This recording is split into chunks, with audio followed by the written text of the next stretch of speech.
Andro faharoa amin'ny fankankevitra ny vondrana afrikanina miantso fifampidiniana mialohan'ny fifidianana.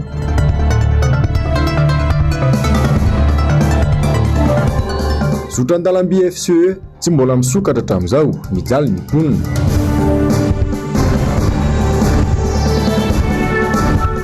Fanampianara-bola ho an'ireo sekoly tsy miankina, mijanona ho fampanantenana ambava aloha hatreto. Tompoko klasy tompoko vavy afalitafahoana aminao indray ny tenako amin'izao takariva ny alakamisy fa 12 ny volana desambra taona 2024 izao miarabanao tonga soa indray atao anatin'ny fotoana ny fampalalam-baovao akoho manasanao mpanajana ny tenako anaraka izany hatramin'ny farany. Andro faharoa sady farany tamin'ny fankakevitra nataon'ny vondrana afrikanina miaraka amin'ny SADC sy ireo mpiantsehatra ara-politika ny androany maneny amin'ny mety isian'ny korotan'izy ireo. Tompifidianana manko ny taona 2024 ko ho fisorohana izany korotana izany indrindra no antony izao fankakevitra izao. Niaranaika ireo mpandray anjara fa tena tokony rosona ny fifampiresahana andatabatra boribory Aziromany Menjanahary manoho Randriamalala. Izay nandray fitenenana rehetra nandritra ity atrikasa ity dia nateny avokoa ny tokony irosona amin'ny fokoanandoha. Ny solotena ny vondrona afrikana izay efa nanamafy izany rahateo nandritra ny kabary izay nataony omaly. Nisy ny asam-bomera androany ka isan'ny fehi-kevitra nivoaka ny mahakasika ny fanatsarana ny lalàna amin'ny feny fifidianana. Ny lohahevitra dia ny hoe consolidation de la paix à Madagascar.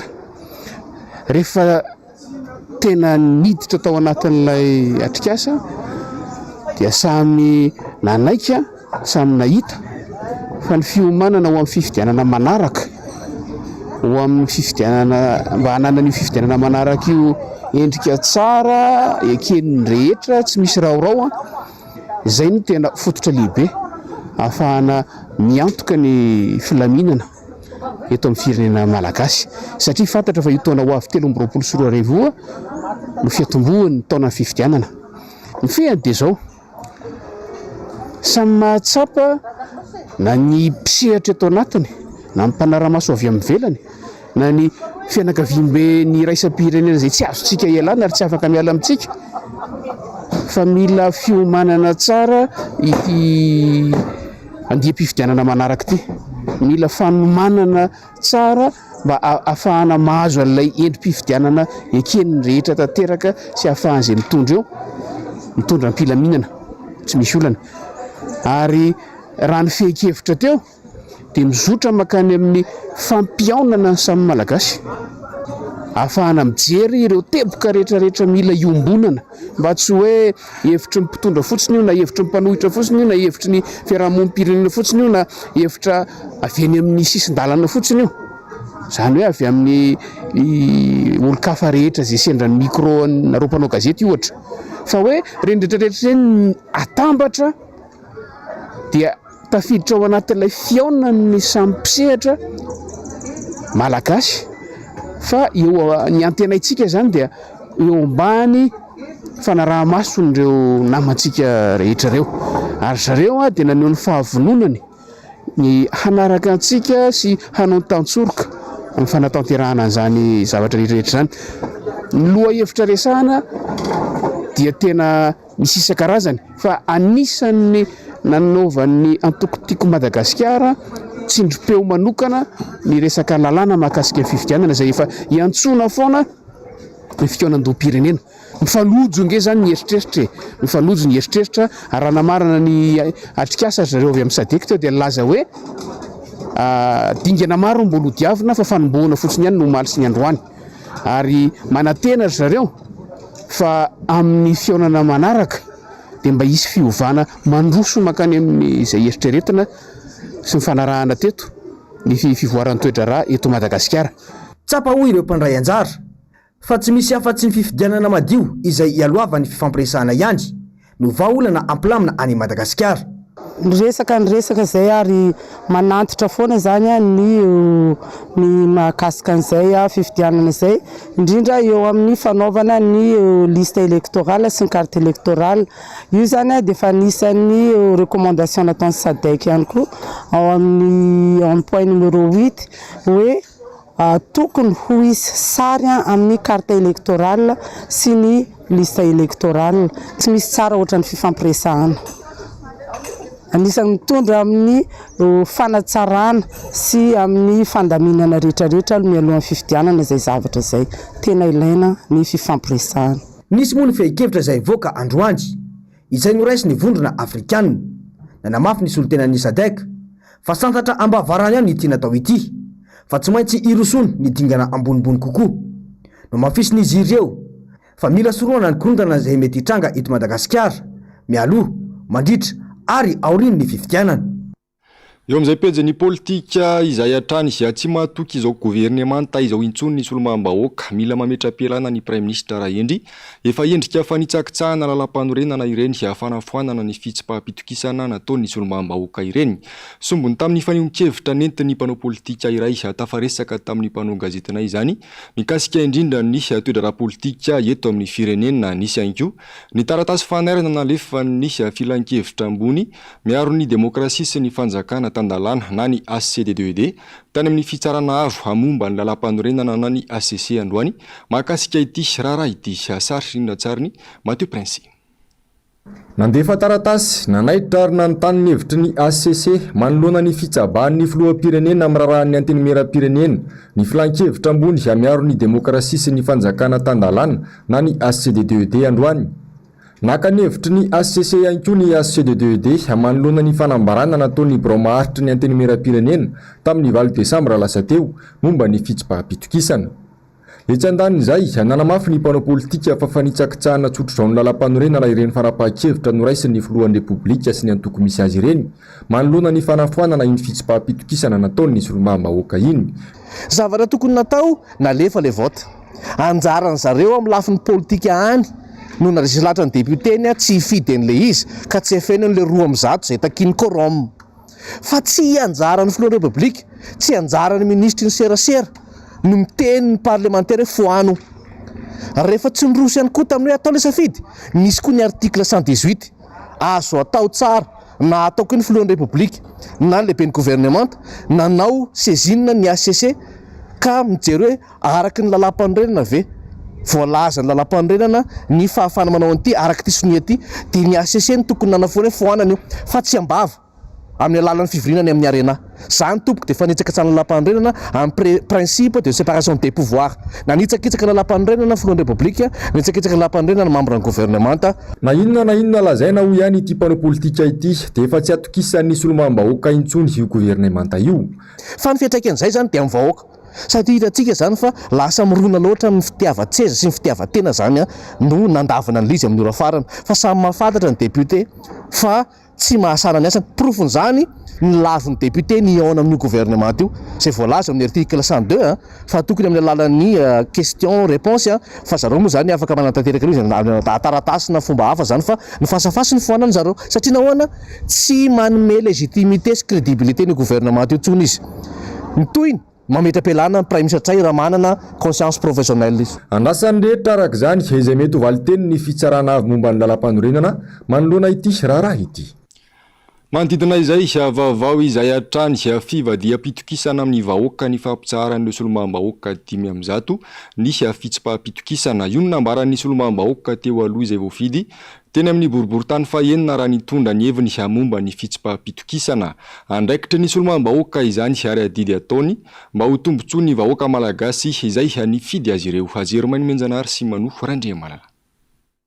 Fandikana lalam-panorenana ny fanakanana ny fitsipaham-pitokisana izay nataon'ireo solombavam-bahoaka 500 tsy tokony hemitra amin'ny fanapahan-kevitra izay efa nataon'ny solombavam-bahoaka ny etaetam-bahoaka no antony fidianany vahoaka azy ireo io no nambarany solombavam-bahoaka teo aloha voafidy teny amin'ny boriboritany fahenina raha niresaka mahakasika ny motion de censure adidin'ny solombavam-bahoaka ny mitsikera sy mitaky ny fandravana ny mpikambany gouvernemanta rehefa hitan'ny solombavam-bahoaka fa tsy mahavita ny asa ny ireo mpanatanteraka ireo violation ny constitution afaka manao an'izay fanehoana hevitra izay ny député ny anjarandraiky ny dia mijery izay anasoavana ny vahoaka fantany fa tsy mety intsony izay ataon'ny gouvernement ankehitriny tena manana adidy ny solombavam-bahoaka aneo izany mba ho tompontsoan'ireo olona mifidy azy, mba ho tompontsoan'ny vahoaka malagasy. Tokony tohizana hatramin'ny farany no hoe misy ny tsy mety dia tanteraka hatramin'ny farany ny andraikitra izay natolotra anareo. Gamba ny tsotro izay tena izay hoe aza vela fotsiny andeha amin'izao hoe iny fa violer ny constitution tsisy afaka miteny tsony, violer ny constitution tsisy afaka miteny mangina. Ny vahoaka mifidy azy ve niakatra ka hoeny amin'ny assemblée hiteny hoe fa maninona tsy nitohizanareo fa ny fiainanay aneka tsy mandeha intsony amin'ny alalan'ireo gouvernementat ireo. Hiakatreny ve ireo olona ny fidy anambara izany fa ianao no nofidiny ampitany ny etaetany. Nambara nisy olom-bavam-bahoaka teo aloha ity atrandry fa anjaran'ireny olom-bavam-bahoaka tsirairay no mandiny teny manoloana ireny tranga ireny ka na hijery ny tena tombontsoam-bahoaka na hiary ny tombontsoan'olo tokana sy ny tombontsoa politika.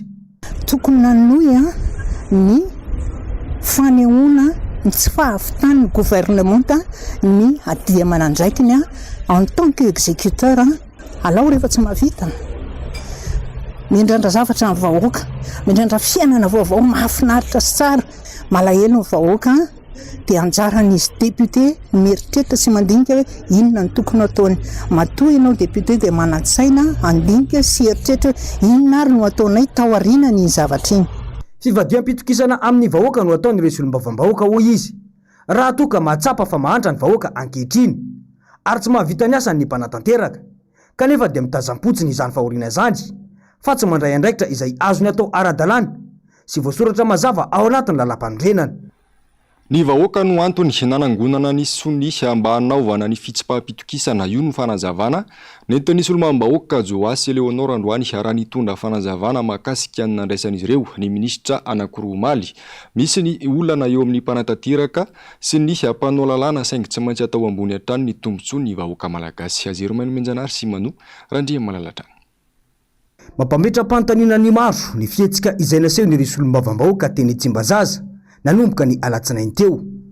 Rehefa inona no miantra ilay motion de censure izay nataon'izy ireo ka tsy namelana ny talen'ny kolotsaina izay nisolitena ny ministera serasera sy ny kolotsaina nandritra ny asambomera momba ny zony ny mpamorona teny Tsimbazaza. Omaly mantsy dia noraisy ny resy olom-bavam-bahoaka soamantsara ny ministry ny asa vaventy sy ny ministry ny vola sy ny fitantanam-bola ary mbola nazo anjara fitenenana ihany koa.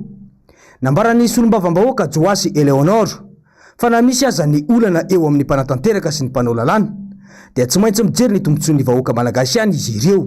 Ny tenako manokana moa zany izay nanao sonia ny fitsipaham-pitokisana io dia mametraka mazava tsara fa tsy nisy tsy fahatomombanana fa zavatra noforonina ary mbola ho atao miariary eto amin'ny mason'ny vahoaka ny lainga sy ny famitahana fonosiny izany fomba fiasa izany fa toy an'izay kosa nefany dia tiako ihany ny mametraka fa ny eo anivony antenimieram-pirenena dia sarom-piaro amin'ny tombontsoam-bahoaka sy ny tombontsoam-pirenena fa nakatsiana nay solom-bavam-bahoaka no endo sy ahely manerana nyity firenena ity kanefany misy ny lalàna fototra dia ny lalàm-panorenana eto amin'ny tany sy ny fanjakana. Tsisy lalàna mihoatra an'io mametraka mazava tsara fa anisany fomba fiasa demokratika zany fitsipaham-pitokisana zany, tsy fanakirotanana zany. Raha ny vaovao azo atrandry dia tsy hijanona amin'izao ity raharaha motion de censure ity. Misy ny androm-panjakana miaro ny lalàm-panorenana eto izy ka izany no amoahana ny tena zava-misy marina mahakasika io fitsipaham-pitokisana io. Motion de censure aloha mbola tsy miatra satria mbola tsy nisy ny latsabato.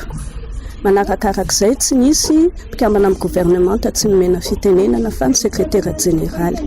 Manarakaraka an'izay nisy olom-bavam-bahoaka dia olona manana mahatsapa ny andraikitra ary mitsinjo ny tombontsoa ambony firenena. Nenay tompoko tsy lonolony tsy rarahan'ny olona samy olona fa androm-panjakana ny resantsika eto misy fomba fiasa amin'ny fotoana mahamety azy dia ainay ny mametraka an'izay maha-izy azy ny antenimieram-pirenena izay ary amin'ny fotoana kosa hoe ny tombontsoam-pirenena no jerevana dia afaka maka an'izay ihany koa izahay eo anivony antenimieram-pirenena. Raha ny fantatra mbo dia efa mandeha ny fanangonan-tsony ataon'ny resy olom-bavam-bahoaka.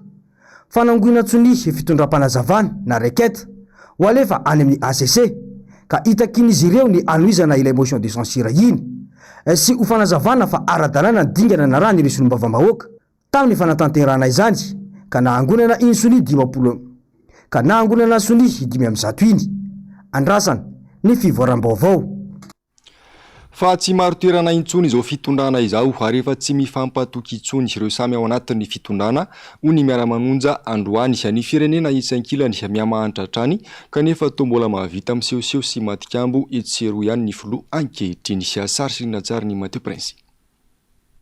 Fandatsana ny vahoaka malagasy ny filazana fa tompon-dakany ady amin'ny tsy fanjary-tsakafo ny filoha ankehitriny ho ny miara-manonja fanaovana tsinotsinona ireo tratony kere sy mahantra fadiranovana eto amin'ny firenena izany ho ny fanazavana. Misy olombelona misikotra sordira miaraka amin'ny alika.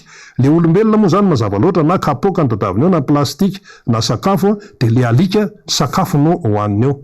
Nefa isika atsenanatsy any Washington tenenina hoe tompon-dakany amin'ny fiatrehana ny tsy fahanjary-tsakafo. Fa hoana ary zany? So dia mba mandatsy zany ireo olona. Tsy fanjary-tsakafo ianao hoe dokadokafana sensisa nefa tsy misy olombelona misikotra sordira miaraka amin'ny alika. Akoatra izay nanamafy ny miara-manonja fa efa miaina ao anaty fahefam-panjakana tsy mifampatoky intsony eto Madagasikara ankehitriny. Mikorotana ambony ambany ny fiainam-pirenena ary miady hatrano tanteraka ny samy ao anaty fitondrana. Zany hoe ny zava-misy zany teny amin'ny anteny miaram-pirenena dia fampahafantarana horetany ho rendanitra fa ireo solom-bahoaka 10 ireo dia efa tsy mantoky mihitsy ny prime ministre nampahafantarany ampahabeomaso le izy zay tokony tamin'ny alalan'ny latsabatona ny anazy fa tsy izay nasehoany tamin'ny alalany fekevitra ny antony dia tsotra ihany tsy nandaitra tamin'ny tsony ilay baikipitoloma n'ilay vondrona nisy azy teo anatrihan'ny fimenomenona ny vahoaka teo anatrehan'ny fanosehany vahoaka hoe efa tsy lasa tsony ty fiainana ity monsieur le député itsika zao zany itsika zao ny aina tanteraka ao anatina fahefam-panjakana tsy mifampatoky tsisy mifampatoky tsony zany eo nataonao inona efa nambarany ampahabeomaso hoe zay ranga APM efa tsy mahatoky anao zay fa ty ataonao amizay zay ataonao dia zay tsisy mifampatoky eo fampianjaram-bela tsy fotsiny sisany ny zavatra rehetrarehetra mandeha eo. Lafin-javatra maro moa no voaresaka tao anatin'ny fandarana tamin'ity androany ity teo ny mikasika ny sosialy ny vahoaka amin'ny ankapobeny ny toe-karena fa indrindra ny lafiny ara-politika. Ivadika eo amin'ny pejin'ny sosialy isika amin'ireto vaovao manaraka ireto fa mikatso hatramin'izao ny zotra an-dalamby mampitohy ny manakara sy fianarantsoana ny FCE izany mbola tsy nandray ny karamany nandritra ny volana marainko ireo mpiasa eo anivon'ity zotra ity mitaraina ny mponina any amin'ny hafaritry fitovinany satria miatraika mafy amin'ny andavanandrom-piainan'izy ireo fa ny fikatonan'ny FCE asary sy niratsary ny Mathieu Prince hatrany. Tsy tanteraka hatramin'izao ny fampanantenana natao ingarajoelona ny amin'ny anokafana ny zotra an-dalamby mampitohy ny manakara sy fianaratsoa ireo mponina any an-toerana. Tsy maintsy averina ho sokafana alohan'ity farany taona ity ny FCE ranonambarany ny filoham-pirenena Bernasa. Mbola nijanona ho fampanantenana fotsiny eny nefa izany hatreto. Na ny karaman'ireo mpiasa ny FCE aza mbola tsy misy tokotaniny hatramin'ny androany. Ny fanjakana tompoko tsy mba manome vola hanapirana FCE mihitsy fa rehefa mijanona io masinina io dia tsisy vola miditra dia zay no tonga ny FCE mizaly karama hatramin'izao mois de novembre 2021 jusqu'à décembre 2022 tsisy karama raisina hatramin'ny volana zao ao amin'ny FCE lazaina fa vahana ny olana ao mois de novembre alohan'ny farany taona teny président Andry Rajoelina hatramin'izao mbola tsy nisy na dia teny ray hoe na dia iny volanareo na firy volana homena ao anatin'ny ivon'ny FCE tsy mbola misy ka amin'izao mijaly ny mponina ao izay andalovany iny lina FCE iny. Vokatra izany miaina tanteraka anaty fahasahiranana ny vahoaka ny amin'ny faritry fitovonany iny. Tsy miakatra ny vokatra ratsy ny lalana mikatso tanteraka ny toe-karena ary midangana izay tsy izy ny vitim-piainana. Tsy manan-koanina ny ankamaroan'ny mponina ary efa mihinana ny tsy fihinana mihitsy. Dia amin'izao ny resaka vidin'entana ny vidim-bokatra niakatra tena mihoapapana mihitsy raisina sika fosiny any vidina siramamy amin'izao fotoana zao fa any amin'ny 7 ny kilo. Ny légume efa any amin'ny 4 ny kilo. Ny vahoaka avy amin'ny faritra iny raha mba sendra hiakatra ty Fianarantsoa lalana any amin'ny 60 km alaina adiny 1.2. Ny olona tsy salama amin'izany evakena ty Fianarantsoa misy maty eny an-dalana. Amin'izao sika miteny zao efa any amin'ny 700 ny kapoaka ny vary. Ny frein automobile raha miala avy encouragement ny fanadina 7 alina mandeha 4x4 zany, mandeha camion ao eny amin'ny 10 alina. Aiza moa zaka ny vahoaka zany vidina frais zany. Ny hoanina rehefa tsy fantatra sony zara raha hinambary ny olona any. Ny antony fanjakana Foibe hijery akaiky ny manjo ireo mponina any amin'ny faritry fitovonan'ny araka zany reto solo tena amin'ny mponina avy any toerana ireto. Very fanambola velona ny tatsaha malagasy amin'izao fotoana izao miamahanitra ny mpamboly sy ny mpiompy. Raha mahavelona fianakaviana ity asa ity tany alohany dia ny mifanohitra amin'izany no misy ankehitriny adino tanteraka ny momba azy ireo raha ny fanazavana tsy misy ny fanampiana miady rery amin'ny fampiroboroboana izany Ando Miaratina Tairnena. Latsaka anaty fahasahiranana sy fahantrana lalina ny tantsaha amin'izao fotoana izao izay mandrafitra ny 200 ny mponina. Riaria mihitsy izany hoe mpamboly sy mpiompy izany taloha. Afaka namelona ankonana, afaka nanampy tamin'ny fampandrosoana ny faritra sy ny fampiroboroboana ny toe-karem-pirenena. Misedra olana maro lafy ankehitriny, azo lazaina mihitsy fa mitrongy amin'ny tany manoloana ny fahasahiranana sy ny tsy fampiny eo am-pelantanana. Ny vidin'ny masom-boly sy ny zezika, sakafom-biby mialafo andro aman'alina. Ny vidim-bokatra nefa tsy toy izany, fampijirika no voky alohan'ny sasatra hoy ny fanazavana. Tamin'ny 2007 zay nanomboka an'io akosokoso. Fa amin'izao zao zay efa tsy dia manao firy tsoa satria tsisy tombontsoa ilay izy. Ilay vidin'ny entana zao lasa niakatra be. Vidina provandy, apombo, rehefa karazana sakafo izany dia miakatra dolidoly dia tsisy rendement. Raha taloha izy zao raha ohatra hoe vidinao rahetsy ohatra amin'ny provandy ray gonjo zao izy efa 10 alina sy rahetsy mahery. Tena marina aloha zany amin'izao dia tsy manao poulet de serre mihitsy satria lafa lasa tsisy tombontsoa mihitsy an'ilay poulet de serre. Ny kisoa indray mitovy ihany dia tena hoe tsisy rendement miakatra be ilay izy. Miakatra be ilay tsy miakatra kory. Dia izay ny olana. Ohatriny anay aty ambanivohitra zao dia raha miompy ianao dia tsy maintsy mamely ny zanaka, mamely mbady aman-janaka ohatr'izay. Miamahanitra ny mpamboly sy mpiompy, tsy manana fahafahana manitatra sy manatsara ny fomba fiasa amin'ny fampiasana fitaovana ary fomba sy manaraka ny toetrandro izy ireo. Ny fampiana ihany koa zara raha misy. Tsy maintsy mivondrona anaty kooperativa raha te hanana fitaovana tsara. Mbola farana nivelany ihany koa ny fitaovana ary manahaka izany ny vidiny izay efa mananika tapitrisany maro. Amin'ny ampahany aloha zany somaro lafilafy kely ilay fitaovana. Ohatrany hoe mikambakambana izany ilay tatsaha dia afaka mividy fitaovana ho anazy manokana ao anatina fikambanana anankiray. Hatreto izany ny fitaovana tena be mpividy zany dia ny masinina fanaovana sakafom-biby ohatrany hoe 201 io zany hoe mahavita zavatra 2 fa masinina iray ihany. Dia manodidididina ny 10 sy 2 tapitrisa miakatra midina sy miakatra eo zany ny vidiny hatreto. Very hevitra tsy mahita iantsam-pazana intsony ny tantsaha malagasy ankehitriny. Miatra manana ihany koa manoloana ny firongatra ny tsy fandriampahalemana ny fiariana. Raha nita ankehitriny tsy laram-pameana ho an'ity fitondrana ity mihitsy ny momba azy ireo. Resaka mbola tabatra ny betsaka raha misy asa tsy masehaka ny rehetra izany, indrindra ny amin'ireo faritra lavitra andrina. Tsy matakatra ny masom-boly intsony ny tantsaha. Ny vokatra simba sy potika tsy tafavoaka noho ny faratsin-dalana. Mitamberina an-tsainy maro, indrindra ny tantsaha malagasy, ny fepito-pitondran'ny filoha Marc Ravalomanana izay nanome lanja sy nanao vaindohan-draharaha azy ireo. Tsy afaka ambavany maro ary mianta ny iverenany indray eo amin'ny fitondrana raha ny antsoantso samihafa. Eo amin'ny pejy fampianarana kosa indray tsy vonona amin'ny fanafoanana ny fanadinana CPE ny sekoly tsy miankina mbola manjavozavo ho an'izy ireo ihany koa ny momba ny fanampiana izay tokony omeny ny fanjakana azy ireo. Ankilan'izany dia mampitaraina ireo sekoly tsy miankina ihany koa ny hevitra ho takiana amin'izy ireo izay ny tombo avy roeny. Raha vorazafy mainina sy Tairnena. manjavozavo an'ny sekoly manerana nosy ny mahakasika ny fanadinana CEPE. Tsy mbola vonona amin'ny fanafoanana izany ny sekoly tsy miankina, mbola mitoeraka izany ny fanenjehana ny programa mpampianarana izay verina toy ny misy fanadinana CEPE ihany. Le hoe misy ny CEPE na tsisy mbola mianjy ny fitondram-panjakana zao ny sekoly tsy miankina hoe aiza ny noty manamlaza ny fanajanona amizay ny CEPE amty tonty, tsy hay hoe mety amty tonty ve sa hoe amin'ny herintaona mihitsy fa mbola tsy niomana mihitsy aloha zay, mbola tsy niomana zay raha hoe tsy misy tampoka ny CEPE amty tonty fa mino zay aloha fa mbola misy izy noty ary tsy mbola tsy mivoaka engany mbola isy aloha izy amty tonty mino zay fa mbola mety isy fa iza zao melo ihany ny sekoly tsy miankina raha tsisy ny izy fa iza zao melo mba anomanana ny raha ny ray aman-dreny na ny ankizy zany anomanana an'le izy hoe afetsiana zay tsy fisiny zay. Tsy mazava ary tsy mbola mipaka any amin'ireo sekoly tsy miankina ihany koa ny resaka fanampiana ara-bola na mpanantenany mitondra fanjakana anohanana ireo tena sahirana vokatry ny COVID-19.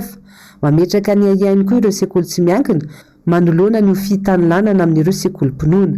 Hatreto aloha izay sekoly tsy miankina mbola tsy nahazo an'izay indemnisation zay, tsy fantatra hoe aiza zany ny nakaiza le izy tsy hay soroko hoe ana amin'ny direction nationale ve nomena ny izy sa tonga de direct aty aminay sekoly tsy miankina.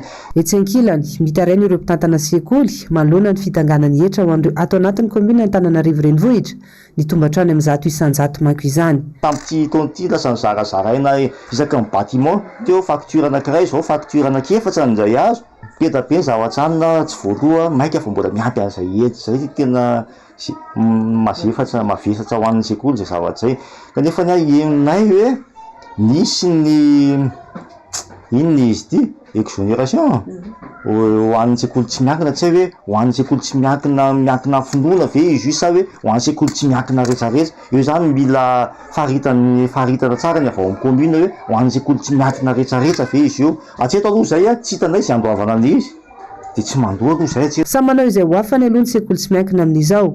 Ny fahefa-mividin'ireo ray aman-dreny mpampiana-janaka nefa tsy maintsy jerena mba ho zakany rehetra ny saram-pianarana hiatrehana mety ho firongatry ny COVID-19.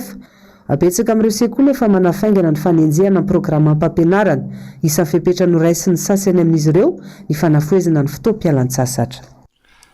Manodidina izay vaovao ny fampianarana izay hatrany azapidimy eto Analamanga no natao atetika asa tarika na projet pilote miompana amin'ny fampitanana fampianarana ara-nomerika. Ny vondrona Europiana no mamatsy vola ny tetika asa ka ny firaisamonim-pirenena Konamay mpitanoha manantanteraka izany. Sarotra nefa ny manantanteraka izany noho ny tsy fampian'ny enti-manana sy ny tsy fahatomombanana misy eto amin'ny firenena izay tena iankinana toy ny herinaratra Ravorazafy Maina sy Tahirina. Lesika goavana tsy ahafahan'ny rehetra mampiasa na koa mampiaty ny vokatry ny teknôlôjia ny tsy fisitrahana herinaratra. Azara raha olona 12% no afaka misitraka ny tetika asa fampitana fampianarana ara-nomerika no manana izany herinaratra izany. Mbola namonja nefa ny fepotona omeny mpamatsy vola amitana ny tetika asa saingy lavitresaka izany ny fiarahamonim-pirenena misahana ny fampianarana. Ezaka mbola masona ihany koa nefa ny fampiofanany ireo ray aman-dreny amin'izany melohan'ireo ankizy voakasiky ny tetika asa anatin'ireo zapy misy 10 eto Analamanga izay anaovana ny tetika asa tarika na projet pilote. Fahavononan'ny olona aloha zany hoe iroso amin'izany hoe fampetana fampianarana numerika zany fa ny fahafahana mampita azy sy ny enti-manana mbola zavatra enjana sy tantara satria raha olona 100 no miaona aminao 12 ihany manana herinaratra satria raha malala fa tsy vitan'ny olon-tokana ny asa-panabeazana ao anatin'ny tosika natanterahana azy aloha voalohany indrindra tsy maintsy ny fanofanana sy fampiofanana miovatra ny amin'ny fanovana toe-tsaina satria fananam-bahoaka ny zavatra izay omena fa tsy fananana olon-tokana. Dia ao anatin'izay zany ireo fitaovana rakirakira mampitana ny fanabeazana ampitain-davitra. Tsy efa misaraka amin'ity tetika asa ity ny fampitaovana sy ny herinaratra. Mila fahaizana mikirakira ihany koa izany fa tsy vita ny fizarana tablety fotsiny ihany. Mitaky fandinihana lalina ny mahakasika ny tetika asa arakaraka ny zava-misy. Zoara-pahasalamana mbola lavitra ny ezaka eto amintsika indrindra ho an'ny olona eny fotony.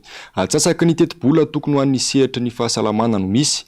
Fikambanana maro no mivondrona ankehitriny manao ny ezaka sy mitady ny fomba anatrarana ny tena tanjona na izany na tsy izany. Mitaky fiarah-miasany rehetra izany indrindra ny fitondram-panjakana izay tompona antoka voalohany. Andomeratiana sy Mathieu Prince. Mandringa ny fampiroboroboana ny fahasalamam-bahoaka eny fotony. Tsy afaka misitraka ny zondy, feno ara-pahasalamana ny olona, indrindra ny toerana sarodalana sy miataka andrenivohitra, manoloana ny tsy fampiny tantsoroka. Mikofokofoka mafy ny komina, ampandeha ny tompo-pahasalamana, amin'ny matompona andraikitra voalohany azy ireo, saingy mahatsapa fahasahiranana ihany amin'ny fivoahan'ny vola. Misy amin'ireo komina iasana mantsy ho ny mpandrindra nasionaly ny tetikasa SMS fahasalamana na ny sampandrara mahomby soa ny fahasalamana no miantoka fe ny fampandehanana ny asa toy ny fanamboarana tompo-pahasalamana, fandoavana karamany mpiasa sy ny fampiantrano ny rompitsabo. Olana goavana ihany koa ny tsy fisiana tompo-pahasalamana fototra any amin'ny komina sasany, ny tsy fisian'ny mpitsabo sy ny maro hafa, ny tantsoroka omeny fitondram-panjakana sy ny sehatra nasionaly tsy hita. Voalohany aloha ny fisian'le personnel, fisian'ny service, satria raha tsy misy personnel dia tsy misy le service. Dia zavatra tsapy aloha ny dokotera. Komina anankivaly ny raha miasa tamin'ny phase pilote dia anankitelo amin'ireo ihany no misy dokotera. Zany ary dokotera vao recruté vao aingana zany niaraka tamin'ny projet Parna. Dia ohatr'izay ihany koa ny agent communautaire. Agent communautaire zany misy fa tsisy le motivation, tsisy mieritreritra ihany zany ny commune hoe handray tanana an'izay motivation zay fa mavesatra le izy dia sarotra amin'ny commune ny ametraka anazy. Dia io zany mila eritreretintsika aty amin'ny sehatra nasionaly hoe ahoana ny tazomana an'izay fomba fiasa zay satria tafiditra ao anatin'ny rafitra fahasalamana mihitsy ny fisian'ireny agent communautaire isaky ny fokotany ireny. Dia ny ankoatr'izay ny infrastructure, raha tsy hoe efa antitra be ilay infrastructure dia tena efa simba ary tsy ampy. Zay zany constat misy. Dia commune aloha zany efa misy miezaka manatsara ny sasany, misy ara tena manetsika vola mihitsy zareo manangana vaovao fa ilaina ihany zany, ilaina foana ny fifandraisana aty amin'ny sehatra nasionaly mba ahafahana manatsara sy manampy an'izay commune zao tena CSB anankiray ao anatiny nefa hatrany amin'ny 30 km manodidina ny fokotany ao anatin'le commune. Eritreretintsika zany hoe mandeha tongotra any amin'ny adiny 4 na adiny 7 le marary zay vao mahita CSB. Komina roapolo iasan'ny tetikasa fa tsy ny banky iraisam-pirenena vola ka tanterahina mandritra ny 5 taona. Mifantoka amin'ny fanampiana ny komina zany raha ny fanazavana. Nisy ny atrikasa no tanteran'izy ireo androany Tetsy Andrainarivo niaraka tamin'ny mpiantsehatra maro itetiavam-baolana makasika ity tranga ity sy ny paikady isitrany malagasy rehetra ny fahasalamana. Tafiditra ao anatin'ny tolo-kevitra naroso ny fampifandraisana ny asa ny komina sy ny sehatra nasionaly, indrindra ny fepetra raisiny ampiakarana ny teti-bola natokana ho an'ny fahasalamana. 12 isanjato mantsy ny teti-bola tokony ho an'ny sehatry ny fahasalamana raha ny fenitra iraisam-pirenena mbola tena ambany lavitra ny an'i Madagasikara izay tsy misy afa-tsy 7 isanjato. Vaovao mikasika ny lalao manasa-dalana amin'ny fiadinany tompon-daka eran-tany eo amin'ny taranja baolina kitra izay atao any Katara kosa indray haniondrika teo anatrehan'ny Frantsa tamin'ny sarono ohatra i Maroka. Frantsa araka izany no hifanandrina amin'ny Argentina amin'ny dingana famaranana ho tanteraina amin'ny Alahady 17 ny volana Desambra. Ho avy izao betsaka no diso fanantenana tamin'ity valindalao ity atao ihany koa anefa ireo efa nanam-po fa hiatrika ny famaranana miaraka amin'ny Argentina ila Frantsa no ny fahaiza-manaony. Tsy ahivina fa amin'ny sabotsy 17 ny volana Desambra izao no hiady ny toerana fahatelo i Kroasia sy Maroka izay nifandona tamin'ny Argentina sy Frantsa tamin'ny talata sy omaly alarobia. Maresaka iraisam-pirenena vato 12 tamin'ireo 20 ny fidy no nandany ny fanesorana ny Iran ao anatin'ny vomera ny firenena mikambana momba ny satany vehivavy na ny CSW anton'izany ny fisina herim-pamoretana sy ny fanitsakitsahana ny zoma olombelona niseo tany an-toerana nanomboka tamin'ny volana septambra lasa teo. Mialy raronombana sy manofo Randriamalala. Nalan'ny firenena mikambana tao anatin'ny vomera misana ny zon'ny vehivavy Teheran taorian'ny faneren'ny Etazonia an'ity fikamanana iraisam-pirenena ity andrefana paha-kevitra omaly alarobia. sazy iraisam-pirenena manan-tantara manohitra ny fihetsika sy ny herim-pamoretana mahatsiravina nataon'ny Repoblika Islamika tamin'ireo karazana fihetsiketsehana nanomboka tamin'ny volana septambra lasa teo tany Iran ity nampiarina ity. Famoretana niseho tamin'ny alalan'ny tsy fanajana ny zon'olombelona sy ny zon'ny vehivavy ka anisan'izany ny zoan'io hevitra. Ny filan-kevitra ara-toekarena sy ara-tsosialy eo amin'ny firenena mikambana nivory tamin'ny foibendy tao New York no nifidy ny fanesorana ny Iran ao anatin'ny voamerina ny firenena mikambana momba ny satan'ny vehivavy na CSW miaraka amin'ny fampiarana izany avy hatrany hatramin'ny fiafarany fotoam-pitondrany amin'ny taona 2024. 7 ny latsabady natao ka 9 nanaiky ity fanapahan-kevitra nanesoana ny Iran ao anatin'ny CSW ity ary atokana nohitra izany ireo 7 ambiny. Marina fa ny filoha-hevitra Amerikana Kamala Harris no nanomboka ity hetsika fanesorana ny Iran tao anatin'ny CSW ity tamin'ny fiandohan'ny volana Novambra ary notoana ny kandida ho filoham-pirenena teo aloha sady sekretera-panjakana teo aloha Hillary Clinton izany fanapahan-kevitra izany. Ankoatra izay dia nalan'ny sy ny voangina nanoina ity fanapahan-kevitra ity. Efatrany amin'ny taona 2017 no tsinanana fifandraisana ara-diplomatika tamin'ny Iran intsony i Etats-Unis. Raha jehivina, olona 9 no nosamborina ary olona 2 no novonoan'ny fitsarana iraniana nanomboka ny volana septambra lasa teo. Olona maherin'ny 200 izay nahitana mpitandro filaminana ihany koa no namony ainy vokatry ny fihetsika-tsehana niseho tany an-toerana. Tapitrary ny fampalalambavao tompoko lasy sy tompoko vavy mankasitraka anao nanaraka izany hatramin'ny farany atony mahazatra moa dia ny fandarana ahona marina sy ny fandarana Global News ireo no alainao avy hatrany aorian'izao fampalalambavao izao aorian'izay kosa ny horonan-tsary indray miseho mitondra ny lohateny hoe Crocodile Dundee ny sampana fampalalambavao manome fotoanana ho amin'ny raha mipitso indray velomary tompoko.